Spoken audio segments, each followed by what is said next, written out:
예수님, 오늘은 12월 11일 대림 제2주간 토요일입니다. 사회교리 주간에 사회교리의 주요 가치와 원리에 대해서 말씀을 드리는 마지막 시간입니다. 오늘은 공동선을 위한 사도직의 조건에 대해서 말씀드리고자 합니다. 횃불처럼 타오르는 예언자의 열정이야말로 우리 교회가 행하는 사도직 활동이 공동선을 향할 때 필요한 은총입니다. 교회와 그리스도인들이 주님의 현존 양식에 충실하면 역사 안에 그리스도를 살아있게 하는 것이 되어서 최고선의 가치를 실현하고 수호할 수 있습니다. 이것이 개별신자들이 기복신앙에 매몰되지 않아야 하고 또 교회 전체도 교세 증가에 매달리지 말아야 하는 이유이기도 하거니와 세상의 빛을 비추고 세상 사람들이 부패하지 않도록 예방하는 소금의 역할입니다. 하지만 이것만으로는 충분치 않습니다.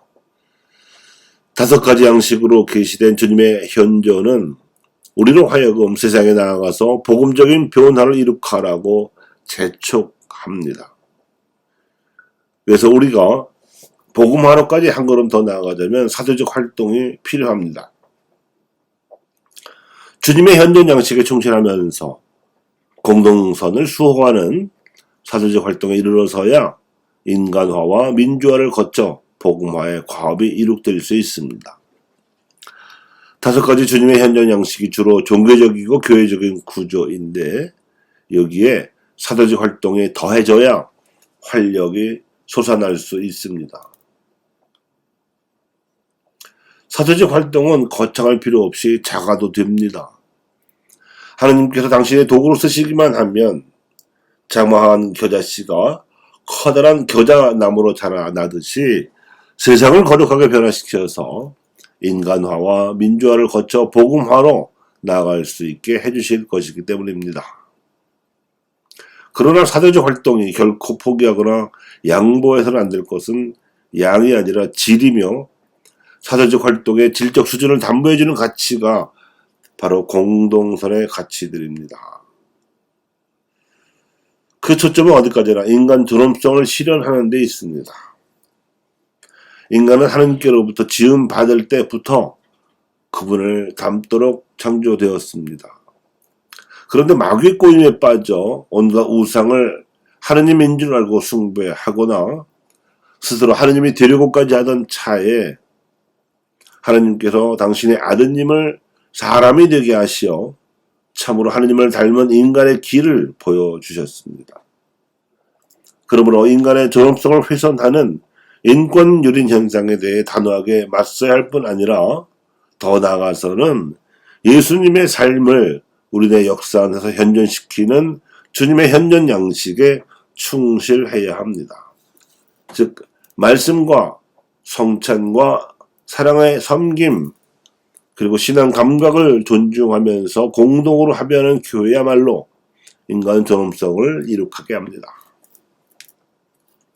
그런데 세상에서는 자유와 평등, 정의와 평화 같은 최고선의 가치들을 짓밟는 우상 숭배가 워낙 흔하게 벌어지기 때문에 인간 존엄성을 실현하기 위해서 공동선에 투신하는 그리스도인들의 사도적 실천이 필요합니다. 그 가치는 재화의 보편 목적에 충실하여 재화의 진정한 주인은 오직 하느님이시라는 대전제하에 자본을 최우선으로 여기는 자본주의적 사조와 대결하는 일로 나타납니다.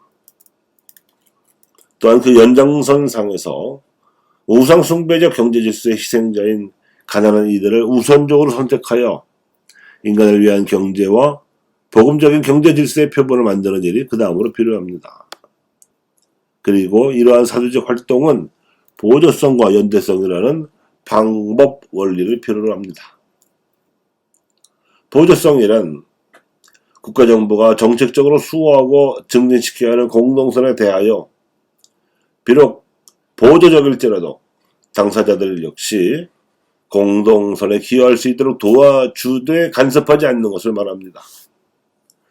가난한 이들을 우선적으로 선택하려는 공동선 사회적 활동에 있어서도 그저 일방적으로 도와주는 자선 행위만으로 충분하지 않고 당사자인 가난한 이들 자신이 자각하고 자립하며 주체적으로 살아갈 수 있을 뿐만 아니라 더 가난한 이들이나 사회 전체의 공동선에 대하여 기여할 수 있는 존재로 나아갈 수 있도록 돕는 것이어야 합니다. 그래서 보조성 원리는 자율성과 자주성일 뿐만 아니라 참여와 책임을 의미하기도 합니다. 예수님께서도 병들고 마귀 들린 가난한 이들을 도와주실 때 반드시 그들의 이름을 물으신다든지 낫기를 원하느냐고 물으신다든지 해서 당사자들의 인격을 존중하셨습니다. 일방적으로 도와주시는 법은 없었습니다. 게다가 치유나 구마의 기적이 일어났을 경우에도 당신의 신적인 기적 능력이 99% 작동했을 터인데도 1%에 지나지 않을 당사자의 믿음이 그를 구원하였다고 격려해 주셨습니다.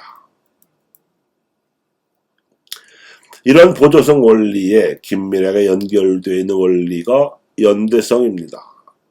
사회적 약자들에게 있어서 서로 연대하는 일은 반드시 필요합니다. 세상의 질서가 강자들 위주로 편성되고 운영되고 있어서 이를 개선하려면 약자들이 뭉쳐야 하기 때문입니다. 보조성 원리에 따라 주체성을 지니게 되고 최소한의 생존을 담보하게 된 가난한 이들은 거기에서 멈출 것이 아니라 더 가난하고 더 약한 이들을 위해 일어서야 하고 이 경우에는 반드시 연대의 힘으로 사회적 공동선에 기여할 다짐을 해야 합니다. 현대 세상에서 말하는 계급투쟁이라든지 거리 시위에 필요한 물리적 연대의 힘만을 말하는 것이 아닙니다. 악보다 선이 더 강할 수 있음을 보여주는 정신적이고도 사회적인 선의 연대가 필요합니다. 이것이 여론을 건전하게 형성할 수 있는 힘이지요. 이렇게 공동선의 가치로 투신할 그리스도인들에게 엘리야의 모범이 깃발입니다. 그 무렵 엘리야 예언자가 불처럼 일어섰는데 그의 말은 횃불처럼 타올랐다. 감사합니다.